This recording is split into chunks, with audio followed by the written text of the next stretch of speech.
Ahoy lads, Sam here, with an extremely important episode in How to PvP in Dark Souls 3. I'm going to attempt to go over all of the essentials to all different types of backstabs quickly. At the end, I'm including footage to prove that desynchronization occurs briefly after every backstab, even with superb connection and latency. That being said, on poor latency, it's best not to attempt backstabs at all. Before I get into the different examples, when you are going for a backstab, you should unlock before making the attempt. This will make all backstabs easier. You need not be unlocked 100% of the time, but rather when you are making the backstab maneuver of choice. I'd like to give a huge shout out to my friends Lightbolt and Pack Winter Green for helping me make this video and go through the different types of backstabs with you guys. First, let's talk about what I believe are the easiest of the backstab maneuvers, which would be rolling backstabs. You can do these while locked on, like a lot of backstabs, but you're going to do a lot better if you unlock, like you can see I'm doing. This is a maneuver you use based on reaction, kind of like parries. Some are predict backstabs and some are reaction. With this, you react. So you see an ultra swinging, you know you can roll that. You roll behind them, and you kind of repeat that process until you get your positioning right and you land right behind them where you don't have to move very much and you can backstab them before you fall into stun lock, not necessarily take another hit. This maneuver works best against ultra great swords, great axes, and great hammers. On all other weapons, it ranges from okay to bad. It is easier to roll backstab from the second swing onwards, but on good latency, you sure can get it after the first swing. The next thing you should learn to backstab are running attacks. Now, this can either be a prediction or a reaction, depending on the weapon and the situation. The most vulnerable are ultras, but all weapons have you lunging forward and attacking forward. Ultras and spears end up being very vulnerable because they only really hit right in front of them, so you can slip right around the side of somebody and backstab them. You want to avoid what is known as the Walmart slide. It's where you're running straight and you turn in the opposite direction immediately and you end up doing a slide on the ground. You slow down and you take counter damage. There's two ways to avoid that. Either you can have a weapon in your offhand that you can block with, or you two-hand a larger weapon like a claymore and you won't do that slide.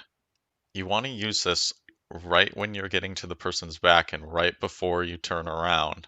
You don't want to do it the whole time because you extend your hitbox as well as you risk getting guard broken anytime you're blocking. But if you don't use this maneuver, you're going to have to take wider turns rather than being able to turn straight around when if you took a wider turn many times, it will make you take longer to get to that backstab and you might miss it. Every single second counts. Next up, we have pivot backstabs.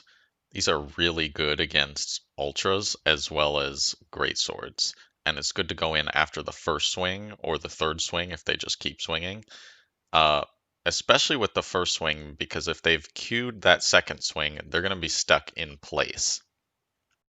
This goes for all the backstabs that don't involve rolling or backstepping.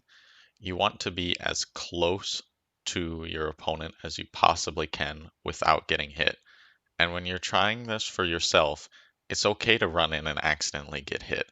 It's going to be better for you to take that risk than to never get the backstab because you're too far away.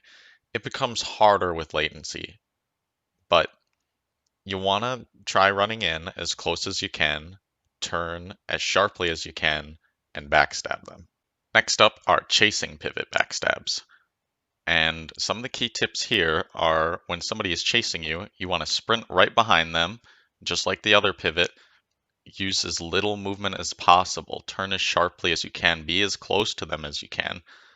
You're going to want to be mindful, like with the other pivot backstabs, of their weapon and where they will swing and how far they will swing. When you go for a chasing pivot backstab, what you want is your opponent to either turn around or swing at you or both, so that way they don't get too far away from you. It's very important that they don't move too far away or you won't be able to grab them for the backstab. If you're confused on how the backstab mechanic works, I actually went through a video on that. It's the 9th episode in this series.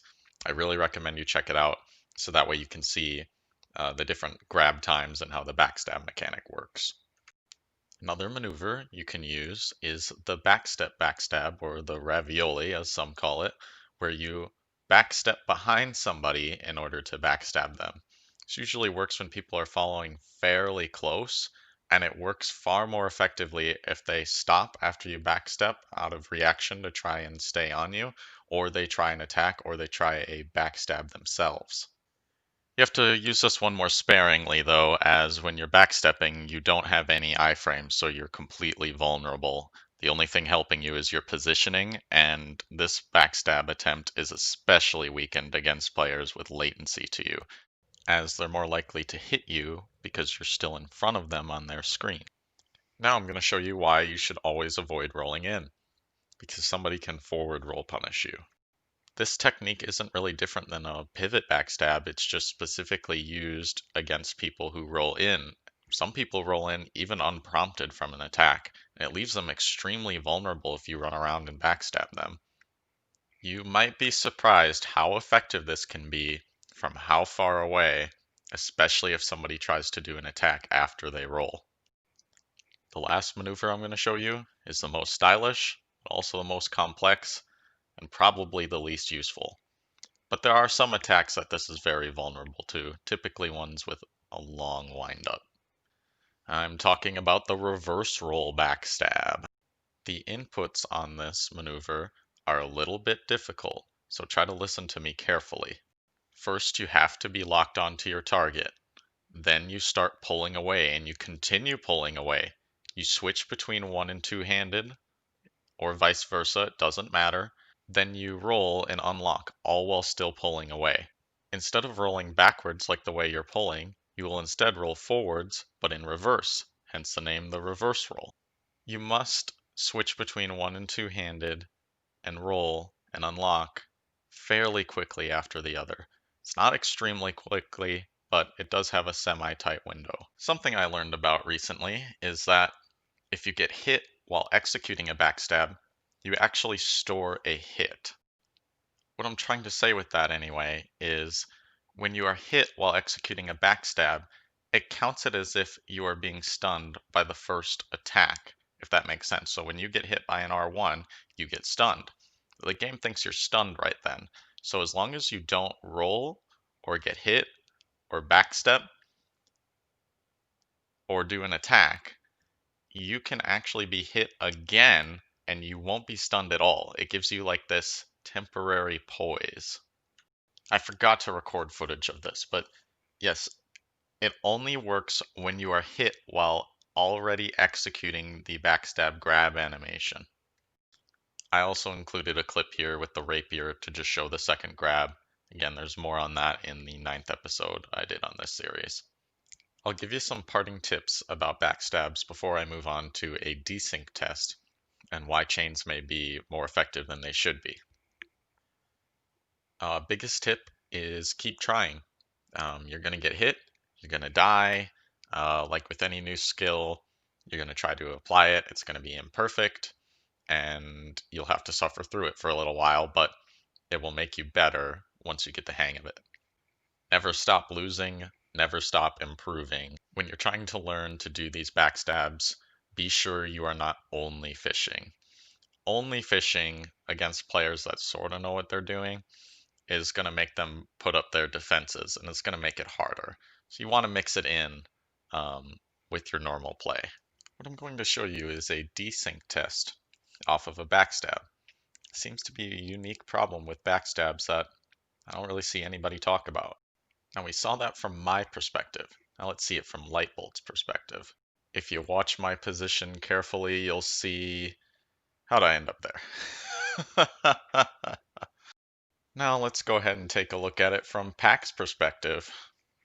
You're going to be able to see it appears as though I start running forward, and that seems to always happen after these backstab desyncs, but I'm actually not running forward. I am holding run in a different direction, but not forward. The game seems to miscommunicate this if you're holding down the sprint button and you appear to sprint forward but then teleport somewhere else. It doesn't seem to matter how superb your connection is or not, this always happens if they're trying to sprint out of the backstab. Here you can see the regular latency between us, which is pretty dang good considering how slow this is, and this still happens. This only happens with backstabs on players. This does not happen with riposte, nor does it happen with backstabs against PvE. This also makes it so if you get a backstab and you roll immediately, you will never be hit. Ever. You cannot be hit on frame 1. It cannot happen. It appears to be about 12 frames of a desync, give or take 1 or 2. This could help explain a lot of different chain backstabs that happen. I'm showing this to you to prove that this isn't a player's connection being the problem, it is a spaghetti code problem with backstabs, and that you shouldn't attempt to hit somebody frame 1 out of a backstab like you can with the riposte. If that player rolls, or even if they just move enough, you're not going to hit them. Alright, lads, that's about all I got for this episode. I hope you learned something. I know I did. The goal was 10 minutes. I don't think I did that bad, guys. The swap video is coming, I promise. I just really need to do this video. Have a good one.